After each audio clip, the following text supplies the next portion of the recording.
Alright. Let me know. Yeah, you here? Oh, we did? Yeah. Good, because y'all caught me all trying to pose up and everything. You got it. All praise to the Most High, the Wadi Yahweh, by Shema Mashiach Yahweh Shai. We pray that the Most High bless us to come together in unity in the spirit of the Sabbath night, to enjoy one another company, and to get some good education through the Holy Spirit. In the name of the only begotten Son of Mashiach, Amen. Amen. All right, get that picture that I had text to you real quick. So today's class is going to be, what should I call this? What something about Native Americans. Since we had Thanksgiving yesterday, The feather crown. Thanksgiving and the true Thanksgiving and the true North American Indians. All right. Now, if you see this picture right here, all right. Hey, leave it a little bit longer over Oh, here. my bad. I just wanted to let it get around to the brotherhood. All right. All right. If you see this picture right here, now you might not understand what's going on, but you should understand what's going on because you on Facebook with Israel. You have a lot of Israelites who don't believe in the 12 tribe sign, which is perfectly okay if you don't believe in it. It's not a sin to not believe in the 12 tribe sign. You understand? But there are a lot of people misunderstand the 12 tribe sign. They don't understand how the people on that sign is our people. All right, they don't understand that because they're looking at the modern day features of the North American Indians and the Hispanics, and they believe that they always look like that. So we're gonna go through the scriptures today. We're gonna talk about the tribe of Gad and the tribe of Simeon, and this is a book called Hebrewisms of West Africa, and this is a book written by Joseph J. Williams. All right. And he spoke about all of the tribes on the west coast of Africa who were Israelite descendants. He brought up sources. He brought up the customs of the people and everything you could possibly think of to get it in your mind that there's no other way possible. These people are the Israelites that the Bible speak of. And it just so happened that while he was proving that, because most of the people that dislike the 12 tribes chart is Negro-only Israelites. It just so happened that while he was proving that the Negroes in West Africa are the Israelites, he took a moment out to speak about the Native Americans. All right? Because there were similar customs that was in the west coast of Africa that ended up being here in the Americas as well. You had different tribes on the west coast of Africa who prayed to a god called Osi. And you had North American Indians that prayed to a god called Usi. You had a tribe in Africa called the Yoruba, and you had a tribe in the Americas called Yoruba or Aruba. So he noticed these similarities and he spoke about these things too. And I'm going to read this. It says, this is page 133, Hebrewism of West Africa. Before drawing this picture to a close, however, a word must be said about the theory of those who will find among the American Indians evidence of descent from the ancient Hebrews. In one way, the question is closely allied to that of the lost tribes. And when in case of those who postulate for the Indians a Judean origin, or at least a diffusion of Judean culture, the matter is best settled here, as it may easily becloud the treatment of our own subject if reserved until later. All right? So he's acknowledging that there are evidence of North American Indians being Israelites. I want you to play this video right here. This video.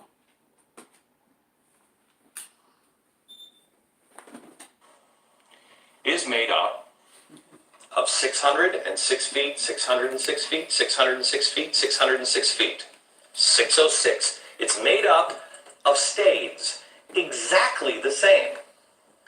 Now, interesting enough, look at the angle of the Great Pyramid of Giza.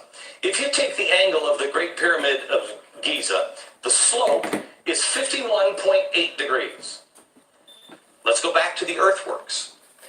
If you measure the line that goes straight through the center of the structure, right here, and then you will go true north, it's 51.8 degrees. That angle is exactly the same. Y'all don't know what he's talking about, but he about to explain it. What he's going into is how the pyramids in Egypt is built with the exact same measurements as the pyramids over here in the Americas that they had discovered. So he's pretty much saying, how could a people all the way in Africa build pyramids, and then another people all the way here in the Americas build the pyramids with the exact same measurements? Elizabeth was the same people. And Exactly. and even today, they try to make it seem like people will know how this happened. You know, nobody can ever redo what happened in Egypt. When he's telling you right now that basically these group of people did this. You know what I'm saying? And both people, it had to be the same people because it was literally the exact same measurements. But play the video. Angle as the pyramids of Giza. It is the same math, the same calculations as ancient Egyptians. Let me show you one more connection. In 1860, David Wyrick, he's a guy who surveyed the Newark earthworks. He was digging into a mound near those earthworks and he found a coffin made of oak. They opened up the coffin and found a skeleton of a man holding a little box. It was about 8.10 inches in.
a great eagle, that she might fly into the wilderness, into her place, where she is nourished for a time. Now, the wilderness that she flew into, or rather, that because a lot of people, when they read this as there's a wilderness that we will have to flee to, and I'm not taking away from that. But when you really look at the whole chapter, Whoa. when you really look at the whole chapter, and it goes into how three of the tribes. Sorry, can you hear me now? Can you hear it now? Okay. And it goes into three of the tribes being taken away and sold into slavery. You understand? Then the other tribes, where were they at? They were already here in the Americas. Read verse 16. Verse 16. And the earth helped the woman. Now the earth is the ground. It said the earth helped the woman. Now how did the ground help the nation of Israel? All of these different artifacts that you find in the ground. You find tablets like what we just saw in that video of ancient Hebrew writings. Images of what the real Jews look like. All right, these are the artifacts that people find. Read on. And the earth helped the woman. And the earth opened her mouth and swallowed up the flood, which the dragon cast out of his mouth. Now the dragon in this chapter was trying to destroy the woman. Was trying to destroy the nation of Israel. Took three of the stars and scattered them on all four corners of the earth. Three of the tribes of Israel, the so-called blacks, Jamaicans, and Haitians, we were sold in the triangle slave trade, scattered amongst the four corners of the earth. But then the other tribes, that was still left. The white man came against them as well. That dragon, that great red dragon called the devil, came against them as well. When they came here to the Americas, when y'all celebrate Thanksgiving, y'all are commemorating when they conquered the North American Indians and gave thanksgiving unto themselves. When you read the Bible, Thanksgiving was always one people conquering over another people and giving thanksgiving in songs and psalms to the Most High. Get in the Apocrypha, because we got Hanukkah coming up. And this whole month we going through stuff that's like themes around war and dealing with Hanukkah. Go to First Maccabees. Go. I see it. All right. And what verse is that? 24. 24. Start from verse 23. Okay. First Maccabees chapter 4, verse 23. Then Judas returned to spoil the tents, where they got much gold and silver and blue silk and purple of the sea and great riches. So now this is talking about Judas Maccabeus. When our forefathers was fighting against the Greeks who were trying to start white supremacy, who pretty much conquered the known world at that time, we were the only ones fighting back. All right? And when Judas Maccabeus had fought this war, the people that he defeated in this battle, he went to their tents and stole all of their stuff to use it for us. All right? Read on. After this, they went home and sung a song of thanksgiving. They sung a song of what? Of thanksgiving. Yo, Judas Maccabeus, after winning a battle and winning a war against his enemies, sung a song of thanksgiving. Read on. And priesthood of the Lord. In heaven, because it is good. And praise the Lord in heaven, because it is good. Read on. Because his mercy endures forever. And so that was our Thanksgiving. This is the real Thanksgiving that's coming up next week on the 30th, when we're going to celebrate with the brothers in the house of Israel. We're going to celebrate what? The Feast of Dedication. Hanukkah. Hanukkah means what? Rededication. You understand? We had to rededicate the altar. This was our Thanksgiving. And this is the Thanksgiving that we all should be celebrating. Not the Thanksgiving of being conquered, but the Thanksgiving of conquering over our own enemies. All right? Go to 1 Chronicles chapter 12, verse 8. I got a few videos to show y'all today because the Bible says our people seek a sign. The Bible says that The Greeks seek after wisdom, but Israel seek after a sign.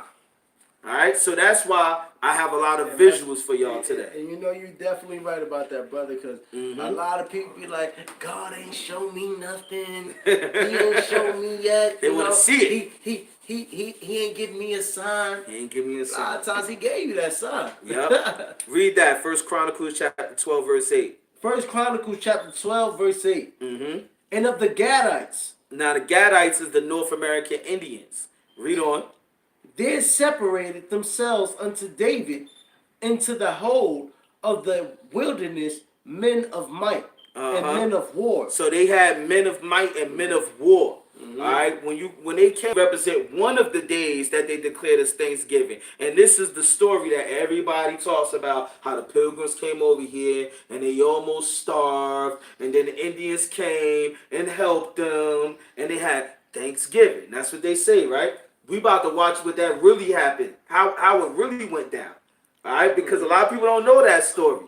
The whole Pocahontas story and all of that relates. A lot of people don't know that story. But even though the Indians was kind-hearted, these were men of war.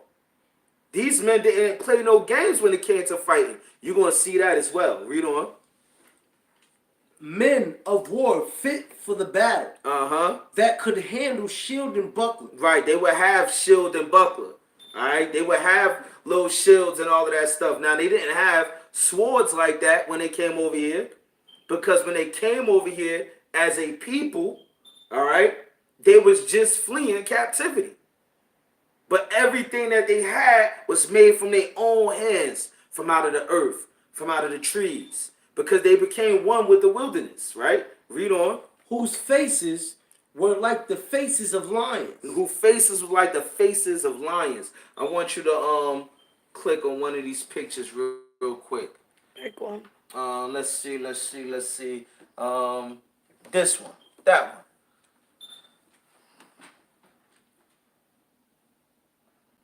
Uh-oh. What's that going on? See that? So he had the face of a lion. All right? Read on. And were as swift as the roes upon the mountain. Meaning they was swift like deers. They was able to run fast and everything. When they was on the battlefield, they was quick. Read on. Sorry, guys. Quiet now. Read on. Ezar, the first, Abeda. Hold on, you missed something. It talked about the war paint. No. Faces lions. Faces lions. Read it again. Whose faces were like faces of lions.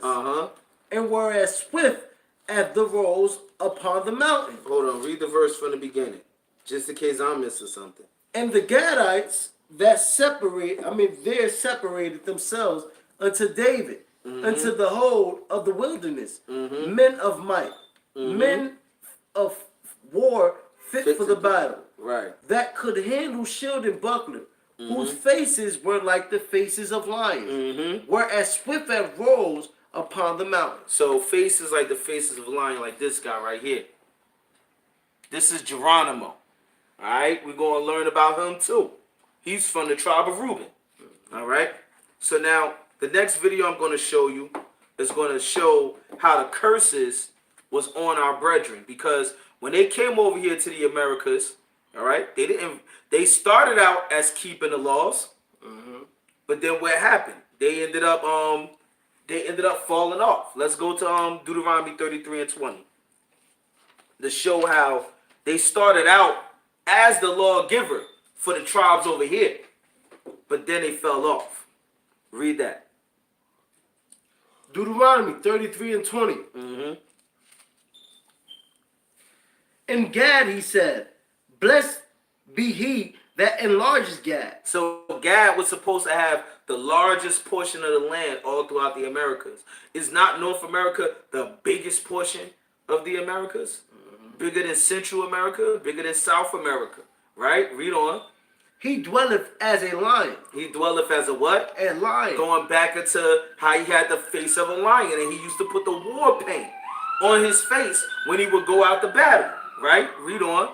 and teareth the arm with the crown of the head. And he teareth the arm with the what? Crown of the head. He had a crown. Like Gad had a special crown. Like go back to that same picture again. To go into the crown that Gad had. This is one of the signs of you knowing who Israel is in the last days. Look at this crown right here. All the way down from the head. All the way down from the head. And if you notice, look at the two children. They look like Judites. You understand? Mm-hmm. Because Gad didn't all look white. You had a lot of the tribe of Gad and Reuben that looked like us. All right? You see that picture right there? All right? Now, and I don't know how to pronounce that name. The tribe that he come. How you say it? Patawomek. Now, that's the tribe that Pocahontas come from. That's the tribe that Pocahontas come from. Y'all gonna see that tonight. Now people don't know Pocahontas is real. Yeah. Now I had to get this picture right here. It says this is an old picture of European settlers fighting the Indians. Notice the Indians don't look like the white Indians of today, because the Indians of today that you see, many of them are $5 Indians. All right. They registered to be called Indians, and they really were white people. And now, No, and now they are tribal leaders and get the right to decide who could be called a Native American and who's not. You understand? So the next video I'm gonna show you is from 500 Nations. This is a very good video. Play that.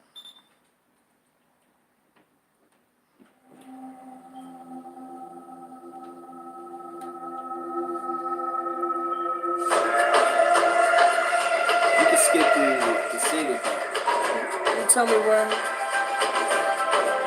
We're starting with the first part of the video. A little bit back.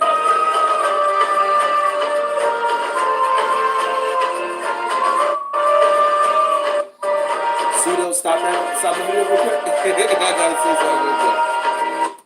Like all of those teepees that you see, that's how we were supposed to build our tents for Feast of Tabernacles. All right, but keep playing.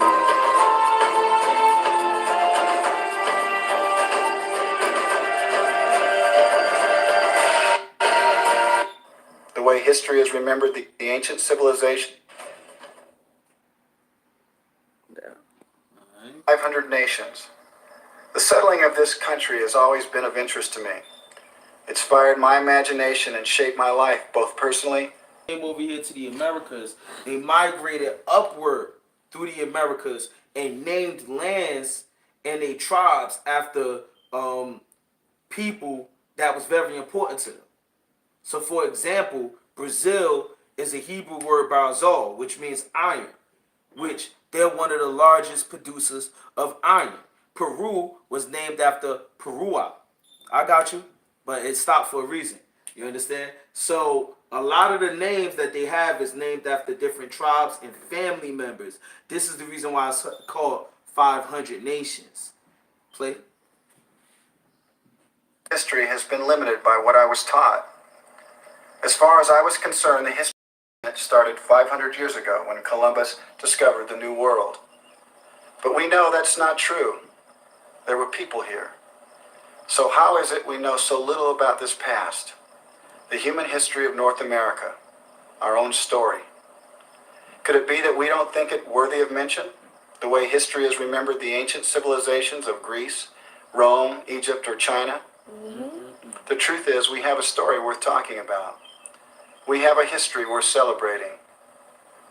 Long before the first Europeans arrived here, there were some 500 nations already in North America. They blanketed the continent from coast to coast, from Central America to the Arctic. There were tens of millions of people here speaking over 300 languages. Many of them lived in beautiful cities, among the largest and most advanced in the world. In the coming hours, 500 Nations looks back on these ancient cultures, how they lived and how many survived. We turn for guidance to hundreds of Indian people across the continent. You'll meet many of them in our programs. To bring the past alive, we searched archives for the oldest and most authentic images of Indian people. We sought out rare books and manuscripts for the actual words of participants and eyewitnesses to history. Our camera crews traveled throughout North America to film at the actual places where important events in Indian history occurred. We filmed incredible treasures of Indian creativity from museums across North America and Europe. Historians and archaeologists work with visual artists and advanced computer technology to allow us, for the first time, to walk through virtual realities of ancient Indian worlds. What you're about to see is what happened. All right, skip through it a little bit.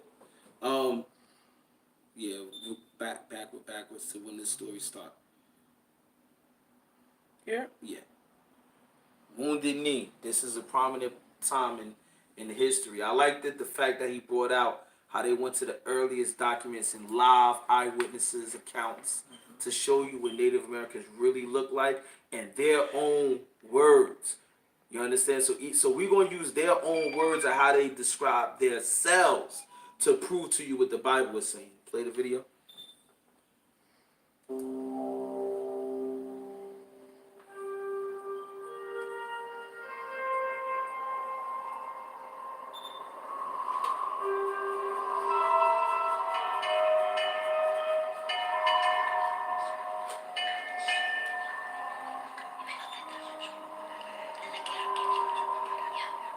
The rumor got about the school. The dead are to return. The buffalo are to return. The Lakota people will get back their own way of life. That part about the dead returning was what appealed to me.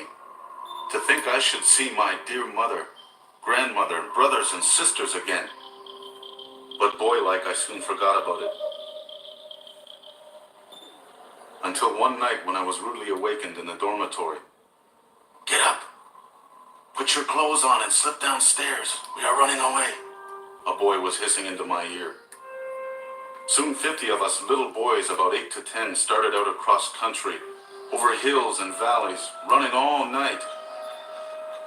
I know now that we ran almost 30 miles. There on the Porcupine Creek, thousands of Lakota people were in camp.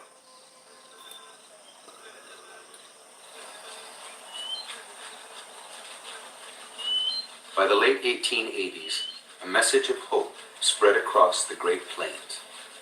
It was called the Ghost Dance, a dance to restore the past when Indian nations were free. Switch it.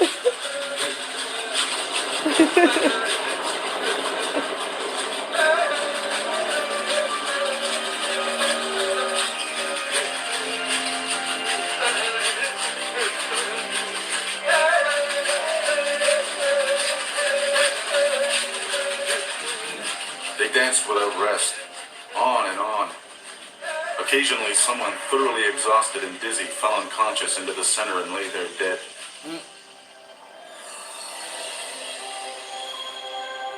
The visions ended the same way, like a chorus describing a great encampment of all the Lakotas who had ever died, where there was no sorrow, but only joy, where relatives thronged out with happy laughter. The people went on and could not stop. And so I suppose the authorities did think they were crazy. But they weren't. They were only terribly unhappy. Press pause. Driven up. Notice this dance and this song that was that they was doing was basically out of them mourning, right? And they said in the beginning of it that the buffalo was going to come back. Why would they ask for the buffalo to come back? Go to Deuteronomy 28. Why would they ask for the buffalo to come back? Question? Yeah. Why would they ask for the buffalo to come back? 28. The buffalo was 28 and what? A symbol of their people? the main food that they used to hunt back in the days There you go. before the white man came. And That was their food. Yeah. Now, so where did the buffalo go? Because the white people actually ended up hunting them down because they knew that that was their main source of food. Come on, y'all, Cole. You gonna let my wife outshine you, man? Their buffaloes were hunted down, and not for food, not for clothes, but for Strategically. the sport and strategic warfare against the Native American Indians. Those are the Buffalo Soldiers. Nah, Buffalo Soldier something else. Read Deuteronomy 28 verse 31. Deuteronomy 28, verse 31. Mm-hmm. Thine ox shall be slain before thine eyes. So your own cattle that you have, people gonna come and kill your cattle right in front of your face. Read on. And thou shalt not eat thereof. And thou shalt not eat thereof, because there was no more buffalo for them, right? Read on. Thine ass shall be violently taken away from before thy face. Mm-hmm. It shall not be restored to thee. It shall not be what? Restored to thee. This is why they was asking for the buffalo to come back. It said your ox and your ass, meaning your donkey. That's, in other words, your cattle, your food supply was going to be killed viciously in front of your face. All right? And it was not going to be restored unto you. You wasn't going to be the one to eat from it. All right? This is part of the curses. People kill me when they say they're not going through the curses. That's one of the curses. We're not going through that. We don't have our own cattle. We were the cattle over here in America. All right? They had cattle, and it was violently taken in front of them. Right? Play the video. Off their lands, Indian nations were confined to desolate reservations, dependent on corrupt government agencies for food and supplies. The people were desperate from starvation. Man. We felt that we were mocked in our misery. We held our dying children and felt their little bodies tremble as their souls went out and left only a dead weight in our hands. Red Cloud, Oglala. The ghost dance hurt no one, but as it spread, white settlers panicked. The United States government outlawed the dance. The white men were frightened and called for soldiers. We had begged for life, and the white men thought we wanted theirs. Shoot. On a mild day just after Christmas of 1890, a band of Hokwoju Sioux, under their leader Bigfoot, left the Cheyenne River Agency in South Dakota, heading for a meeting at Pine Ridge with Oglala leader Red Cloud. Traveling with Bigfoot were 106 men and 252 women and children. Among them was a boy, Dewey Beard, who would later tell his children and grandchildren about that day. Grandpa Dewey Beard being the last survivor, I would listen to what he had to say. In a way, it was sad, and yet it's beautiful because it's bringing back history. One thing that he would say is that had the government left them alone, in time they would have looked outside and seen how things were changing, and the change would come about from within the bands. Now she's a descendant. Bigfoot's band was intercepted. She's a descendant of this guy who pretty much passed down the story of what really happened. This is how our scribes used to be in ancient times. I would memorize every little detail of the event that I could, and I would pass that story down from generation to generation. Orally. This is how the Bible ended up being written. Right? Play the video. By the 7th Cavalry. The officer in charge found Bigfoot wrapped in heavy blankets, dying from pneumonia in the back of a wagon.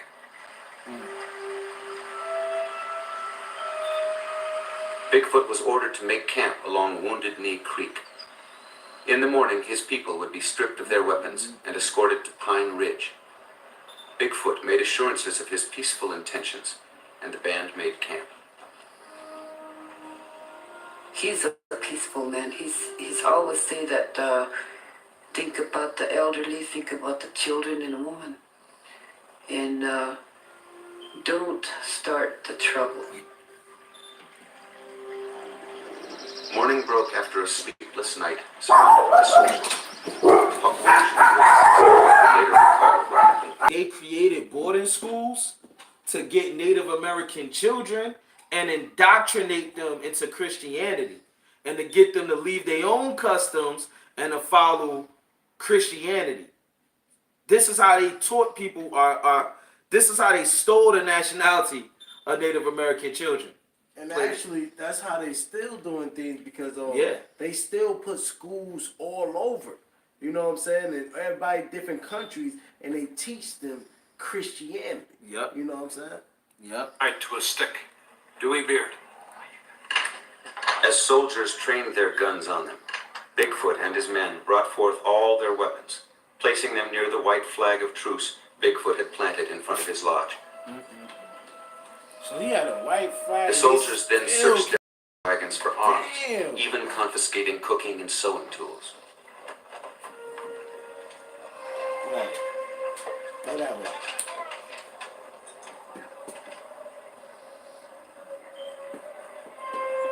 As Bigfoot's people gathered around the flag of truce outside his tent, 4 powerful Hotchkiss rapid-repeating guns were in camp. Look at that. We got a Gatling gun now. I noticed that they were erecting cannons up here. Also hauling up quite a lot of ammunition for it. They encircled us like a band of sheep. I could see that there was commotion amongst the soldiers. And I saw, on looking back, they had their guns in position, ready to fire. Thomas Tibbles, a white reporter who followed the troops to Wounded Knee, recorded what happened next. Suddenly I heard a single shot from the direction of the troops. Then 3 or 4, a few more, and immediately a volley. At once came a general rattle of then the Hotchkiss guns. An awful noise was heard, and I was paralyzed for a time. Then my head cleared, and I saw nearly all the people on the ground bleeding. My father, my mother, my grandmother, my older brother, and my younger brother were all killed.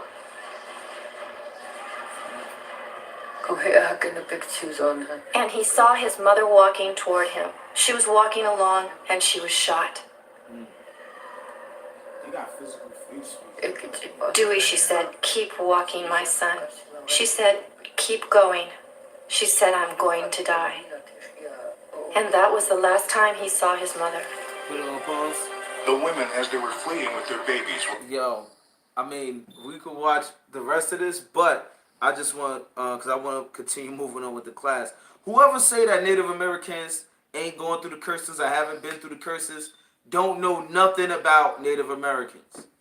Now, that post that I showed earlier, it said something like, oh, it had them sticking up middle fingers. They wasn't sticking up middle fingers to Israel. They were sticking up middle fingers to the white man. All right? Yeah. Somebody took that post and made a meme out of it. Somebody who hate the 12 tribes chart, and then tried to say that they were sticking that middle finger up to Israelites.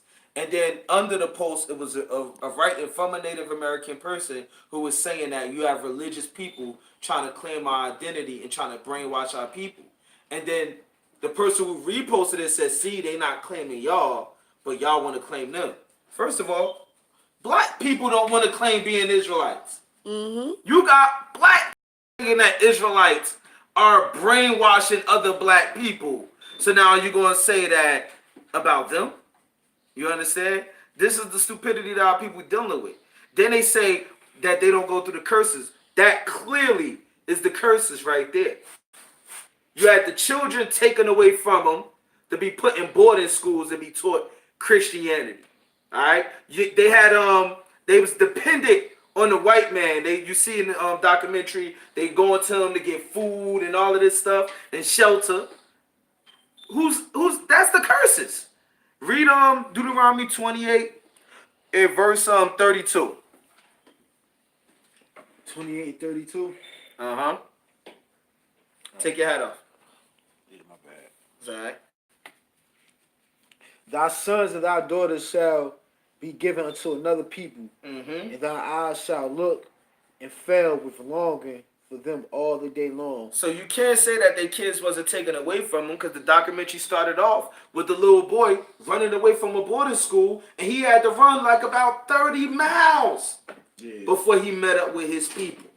Read verse 22.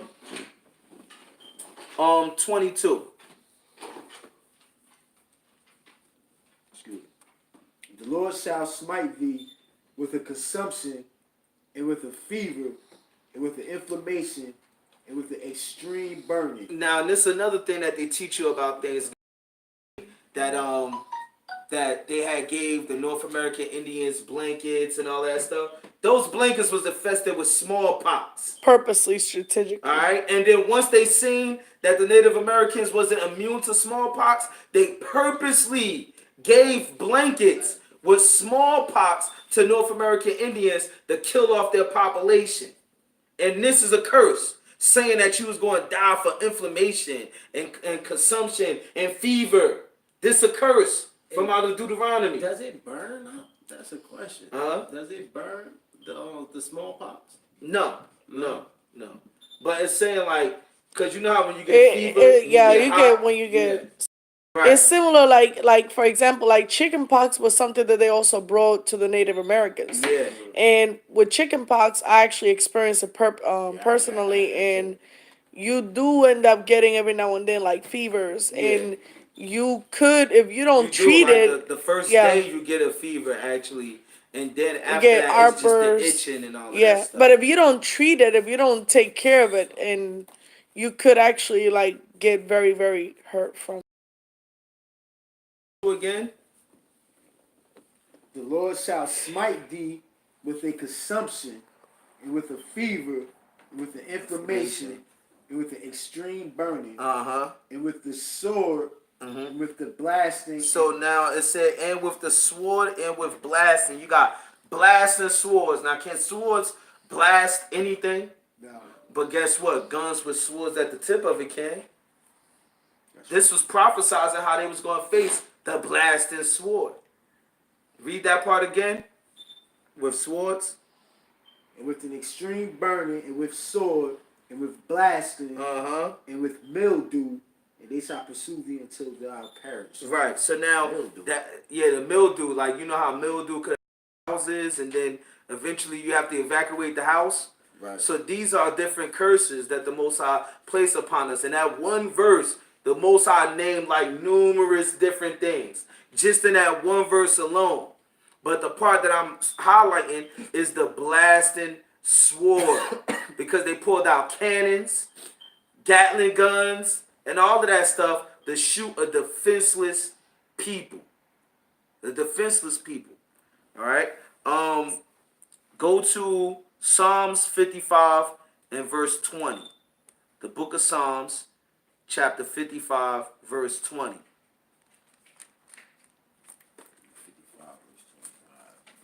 Because they also said that, they come in peace. Right? They had a white flag up, and the white man said everything was okay and cool, just as long as you give us your weapons and your kitchen utensils and whatever could be used as a weapon, and everything good. But then, even though they submitted and did everything they said, he still slaughtered them. Read Psalms 55, verse 20. He had put forth his hands against such as be at peace with him. Right, so this is what the white men do. Right? And he had broken his covenant. But he breaks the covenant. He says, hey, we're in peace. Shake my hand. It's a bet. It's a deal. Shake my hand. We got a covenant. We got a contract. I would never break the contract.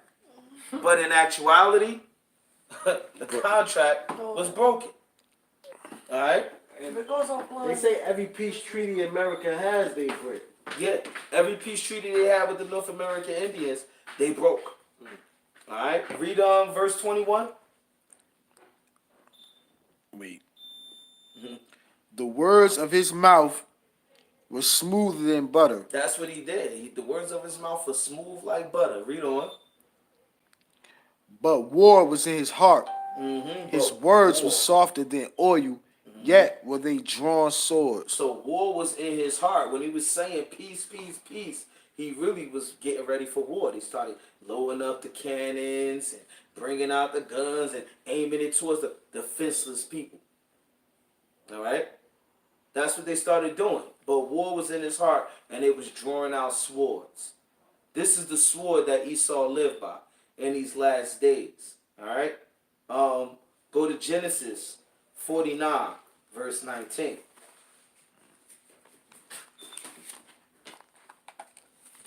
49 and 19. Mm-hmm.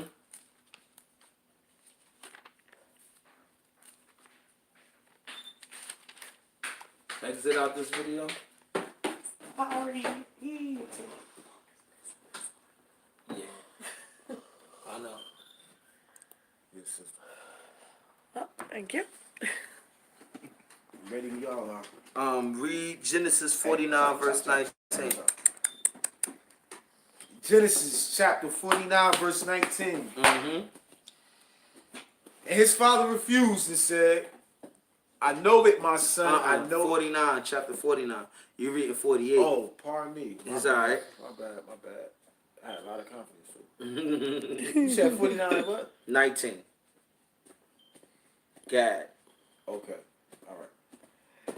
Gad, a troop shall overcome them, Mm-hmm. but he shall overcome at the last. Right. So the Bible says a troop was going to overcome Gad, but he was going to overcome at the last. Why? Because in today's time, it's confusion. You ask yourself, where's a North American Indian? It's hard to say. You don't know if they're white people. You don't know if they're black people. Or, you know what I'm saying? And then when you see these people, they just so rare and hard to find because they've been overcome by a troop.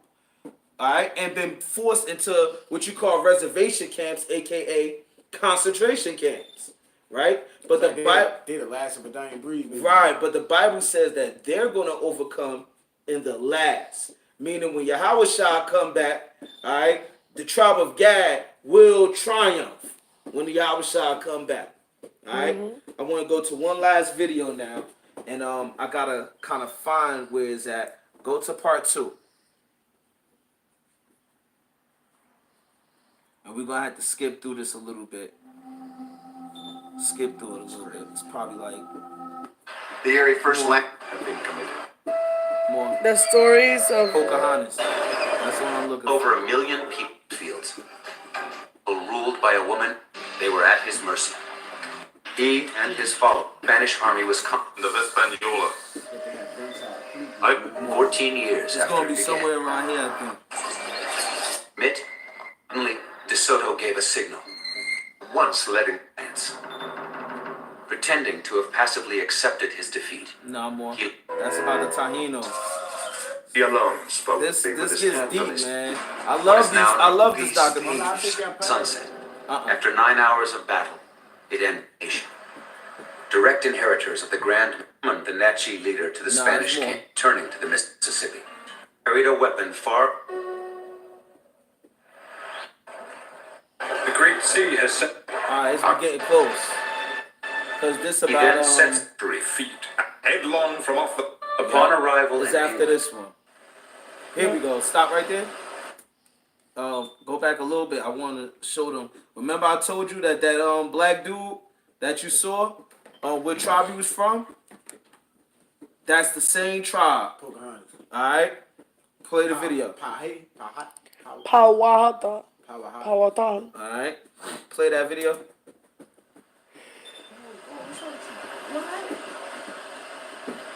In 1600, the Atlantic coast of North America, the present-day United States, was home to well over 100 Indian nations. Relax. Nations nourished by fertile farmlands and bountiful hunting and fishing. Well-maintained gardens produced corn, squash, and a variety of other fruits and vegetables. Summer fishing camps stretched along the barrier islands.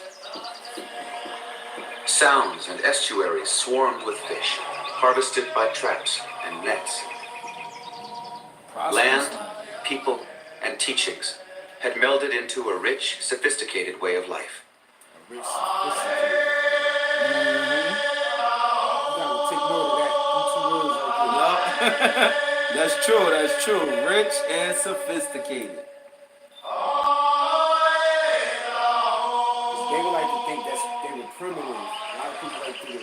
At the very center of the Atlantic seaboard, south of present-day Washington, D.C., 30 small nations united in the early 1600s to form the powerful Powhatan Confederacy.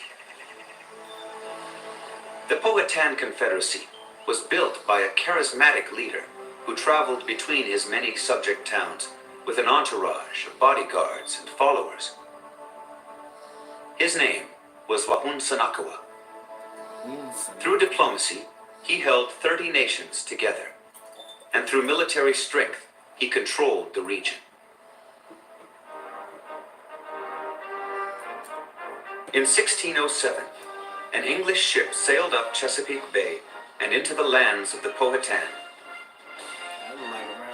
The ship was captained by a soldier of fortune, John Smith. John Smith, y'all. Hoping to be the first successful English colony in North America, the small but well-armed expedition landed at a place they would call Jamestown.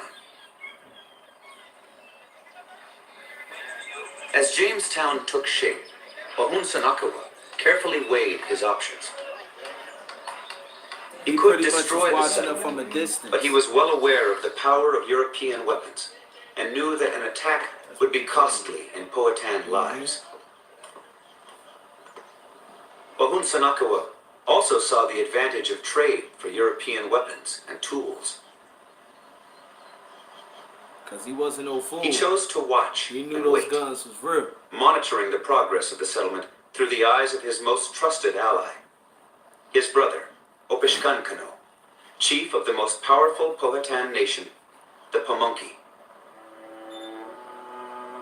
During their first winter, the colonists were barely able to provide for their basic needs, and many died. Those the same, baby. It's Thanksgiving. They can't do This is nothing that story, without us, Thanksgiving. yo. This is the story that they always try to say this is what Thanksgiving is about and giving thanks and all of that. So let's finish the rest of the story. What happened after they fed? They got Yes, fed. yes. Oh, real quick. How is it that no matter what climate we're in, we can always adapt? survive, But yeah. they can't.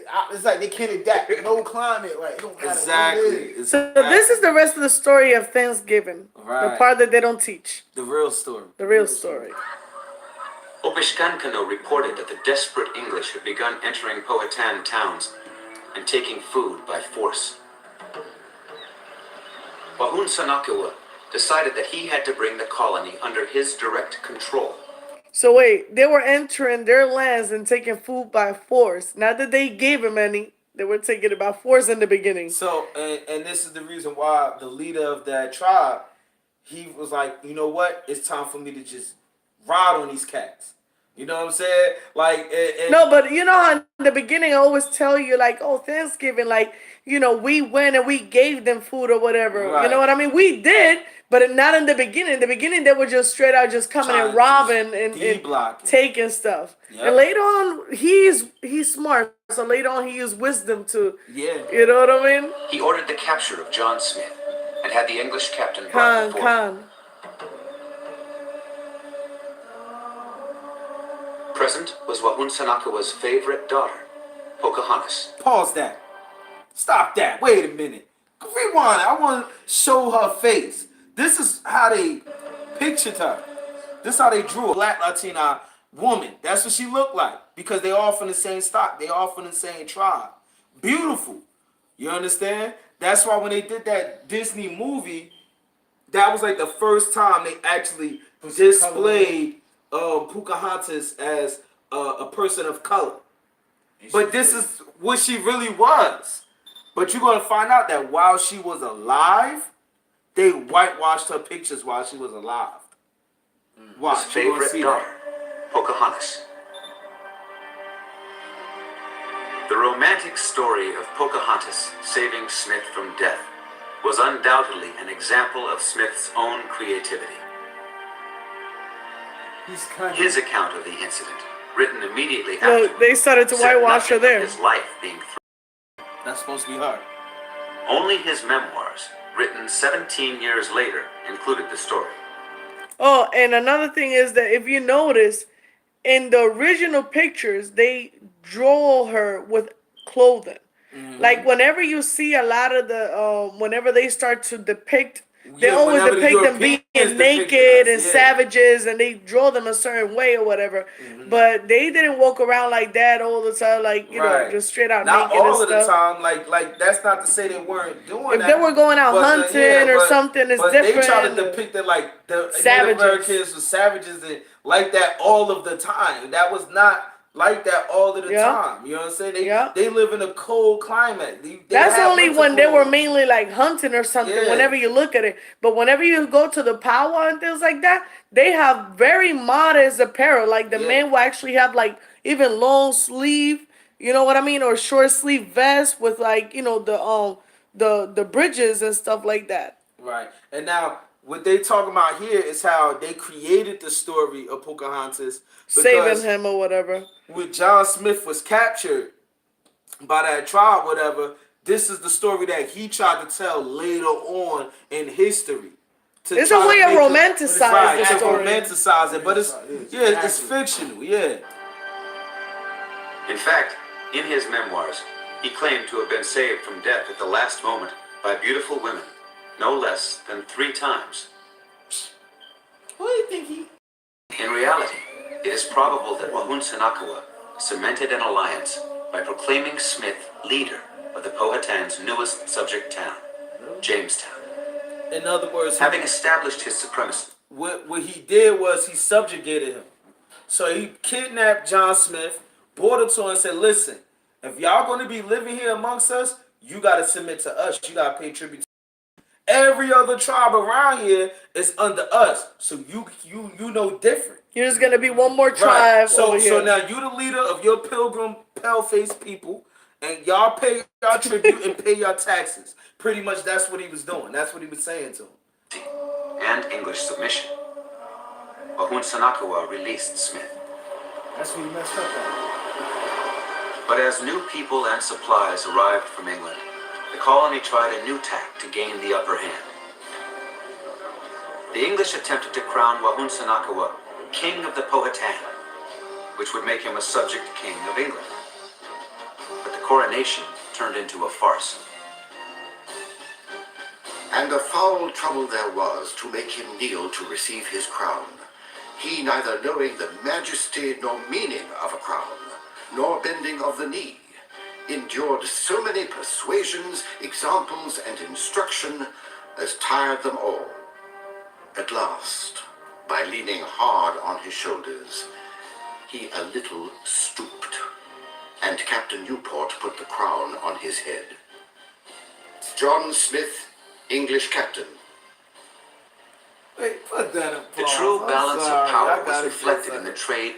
They tried to flip the script and crown him as king of his own people. He was already crowned. Didn't we just read the scripture about how the tribe of Gad had their own crown?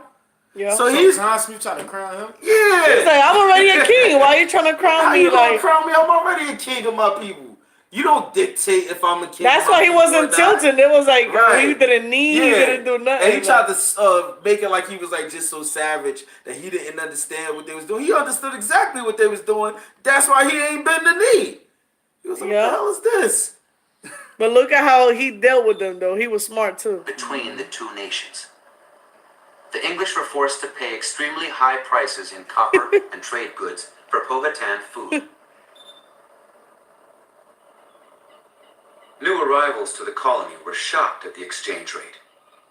And the situation was an embarrassment to John Smith and the English. Just came over here and tried to Finally, emboldened by new weapons and men, Smith saw his chance to tilt the balance of power toward Jamestown. Uh-oh. John Smith wasn't that much of a hero, huh? In January 1609, he took a military contingent into a Pamunkey town and seized Opishkankano and held him at gunpoint.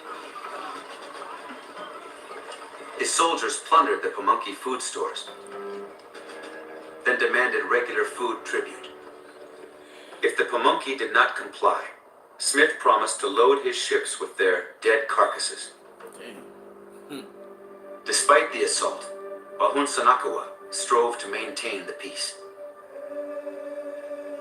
Why will you take by force what you may have quietly by love.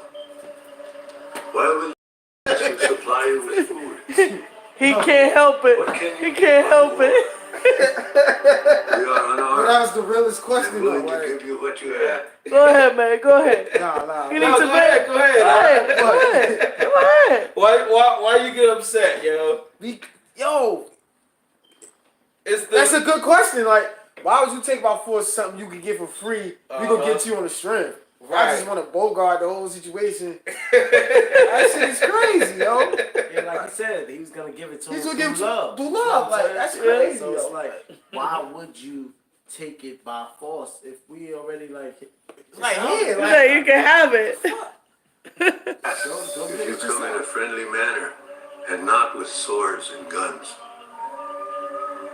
Waun Senakewa, Pohatan. These are people our black women love. But the English allowed for no diplomatic solution. Crackers, man. No longer pretending to respect Powhatan authority. Straight up. They used their weapons to take what they wanted, including Powhatan land.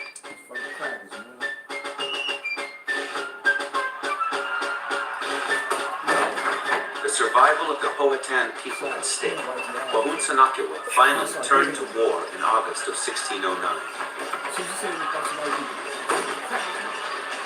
It would continue unabated for 4 years.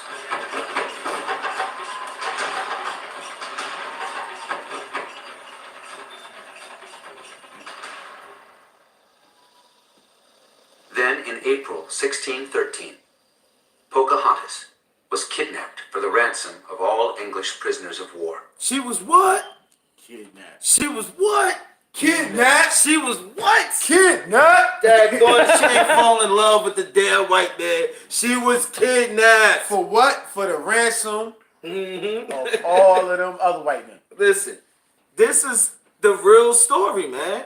This is what people was commemorating yesterday, saying, oh, it's about being thankful. You can't be thankful about the scraps given to us in captivity. The houses that you have now in 2018, the jobs, the cars, all of that stuff, that's entitled. That's supposed to be yours by right. You built this country. You deserve way more than that. That's the bare minimum. That's the bare minimum we should have been getting. They're allowing you to have a day That they're off allowing for you you to to have cook now. some expensive ass triple the charge.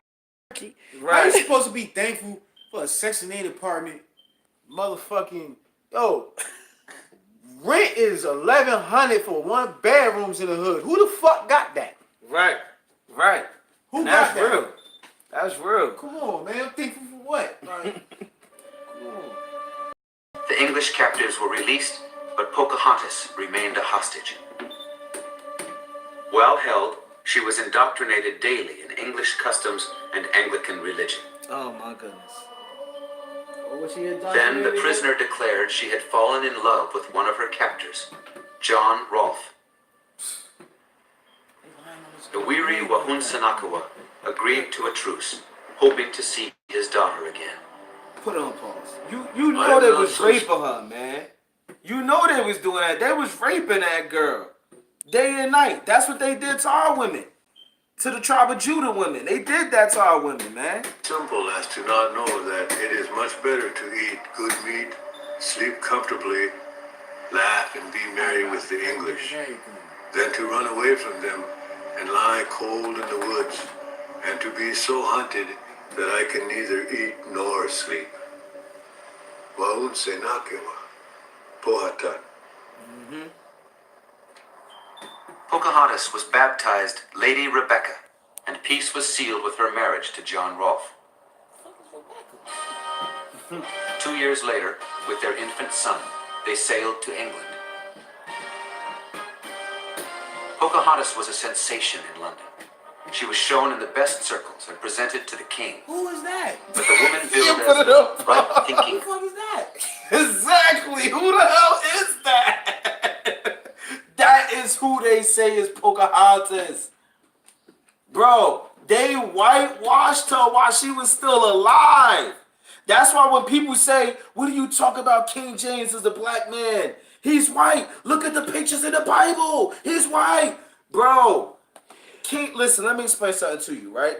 It's not like today's time where I could see you over the internet. I'll be in Australia, you all the way in New Jersey. We could FaceTime each other. That's not how times was back in the day. All right? You could be the king of England and people all the way in another country in Europe don't even know what you look like while you're sitting on the throne.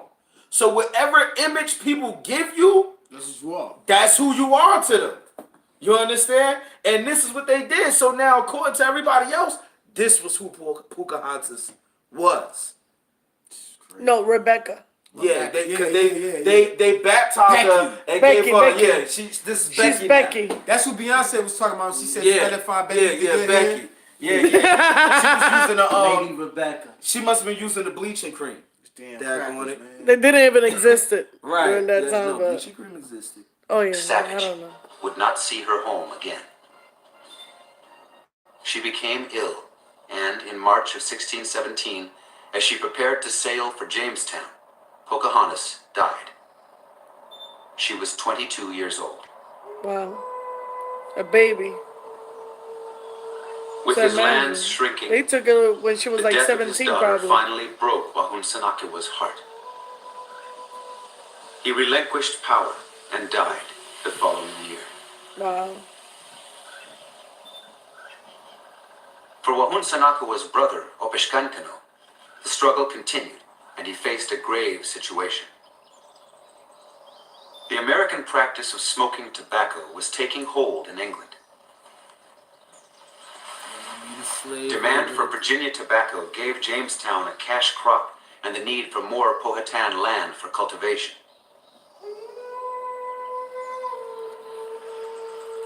For the next 25 years, Opishkankano would lead the Powhatan in wars for their land and sovereignty.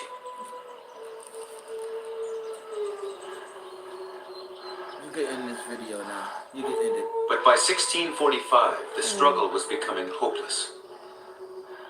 The aged Opishkankano was carried into battle on a litter. He could not walk without help. He could not see without his servants holding his eyelids open. The last Powhatan War ended with the capture of the 90-year-old leader. So, that's the real story. Pocahontas. Pocahontas, man. Go to Deuteronomy 28, verse 31. Pocahontas 32. and Thanksgiving all put together in one story, one video. 28 and 33. Right, baby? Yeah, Pocahontas and Thanksgiving. Yep, there you go. We're not even going to read about Geronimo tonight because we're going to end the class here. You know what I mean? I'll give y'all Geronimo tomorrow morning for the Sabbath. You know what I'm saying? But read Deuteronomy 28 and 33. Deuteronomy chapter 20. So another nation whom they didn't know came to their land and ate up everything in their land. You understand? You heard what they just said in the documentary. The tobacco industry became a big thing, and they needed more land for Jamestown. That means push more Native American people out, the same way how they gentrify your hoods today, all right, and push more of them in. No matter how many North American Indians they had to kill. Read it again. The fruit of thy land and all thy labors shall a nation which thou knowest not eat up. Thou shalt be only oppressed and crushed always. And you're going to be oppressed and crushed always. You understand? And this is the state of our people, no matter what tribe you come from. Read verse 30. Let's do it wrong. They shall betroth a wife, and another man shall lie with her. Didn't they kidnap Pocahontas? Damn. That And in the cartoon, it tells us she was betrothed. Yeah. And right? yeah, in the cartoon, she was betrothed, and then Right. old boy came and took her. John Smith came. They try to make it like the white man is so irresistible. Like, that just bothers the hell out of me when they do that. You know what I mean? Like, it's ugliness and beautiness in every nation. You know what I'm saying? But they try to make it like the white nation is just filled of all beautiful people. They just so beautiful that the Native American women just couldn't stand to watch them die. You know that junk annoys Nobody me, be wanting man. crackers like that, Man, read verse 30 again. Thou shalt be chocolate white, and another man shall lie with her. Uh-huh. Thou shalt build an house, Mm-hmm. and thou shalt not dwell therein. Read on. Thou shalt plant a vineyard, and shalt not gather the grapes thereof. Right, Shit. and as Man. you see, these curses is not only sad, relevant to so-called blacks here in America, but these curses is relevant to the so-called Hispanics and North American Indians as well. They lands was taken on Thanksgiving. The truth behind Pocahontas, the truth behind our people from the tribe of Gad and the tribe of Reuben. All right. I hope y'all enjoyed this Sabbath night. Tomorrow we're gonna go into some more stuff. All right, because you know we in the spirit of the Maccabees. So resume real quick what the topic was today for those that is online. The topic was really just dealing with the North American Native Indians going through the curses, proving that the North American Indians suffered the curses and still suffering the curses to this day, showing you the truth about Thanksgiving, which we just seen the history of what happened with North American Indians, the story of Pocahontas, and that story that they always try to use to justify Thanksgiving and the romance and all of that stuff, when in actuality Pocahontas was kidnapped. All right, and was raped and died in their custody. All right, and in actuality, they didn't come there to help the Pilgrims. They came there to keep them under control, to make sure that they don't get out of control, which they did get out of control when they got more reinforcements and wanted to take more land. All right, so for people online, I hope y'all enjoyed the documentation. 500 Nations is the name of this documentary. It's a very good documentary. It's longer and bigger than this. It's longer and bigger than this, and it goes into all of the tribes in detail to the earliest history that they could go as far back as they could with the North American Indians and all of the Indian tribes throughout the Americas. It's very good documentary. It goes into the Aztecs, the Toltec people. It goes into Taínos, the Navajo Arawaks. people, the Arawaks.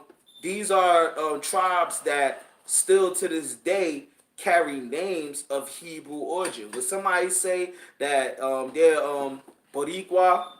Right? Did I say it right? Taínos or Boricua? Right. When they say Taínos or Boricua, all right, they're saying that they from Boricua means chosen. Yeah, exactly. You understand? That's a Hebrew word. Right? In modern Hebrew, that's Baruch.